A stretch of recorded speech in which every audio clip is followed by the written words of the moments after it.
ko kay Ken, manghihiram ako ng miss. Sabi ko, Ken, pahiram naman ang miss mo. Sabi ni Ken, okay bro, ito ang miss ko. Biglang lumapit si John, sabi sa akin, bro, sige na nga, gamitin mo na yung miss ko. Sabi ko, okay lang pare, nandito na yung kay Ken, gagamitin ko na ang miss niya. Okay lang, kahit bago na pahiramin sa'yo, kasi ang sabi mo, mauubos na ang miss mo. Pero bigla siyang nagalit, at sabi niya sa akin, gamitin mo na! Nagulat ako, pinago niya, at nabasag ang miss niya. Nagulat ako, at ako'y nag-iba dahil sumigaw sa akin si Sigan. Ako'y namarata, nagsigaw-sigaw si Sigan, biglang lumapit si Ken. Bro, bakit mo sinisigawan si Stel?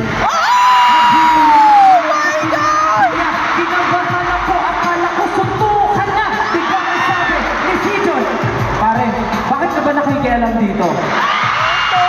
Sumagot si Ken, lumapit kay Sijon, dibdib sa dibdib. Ang sabi niya, bakit mo nga sinisigawan si Stel? Ganun na ganun ang nangyari.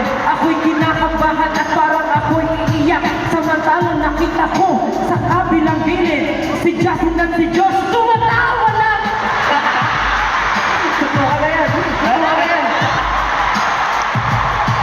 Samantalang ako nangihiram lang ng miss. Hindi ko alam ang gagawin pagkat kinakabahan na ang isang isang nandun lamang sa isang tabi. Pero ang nangyari, hindi ko natapos ang makeup ko dahil wala na akong miss. Pero okay lang yun. Kasi alam niyo ba, hindi na kami mag-aaway dahil sa isang miss. Kasi ngayon lahat kami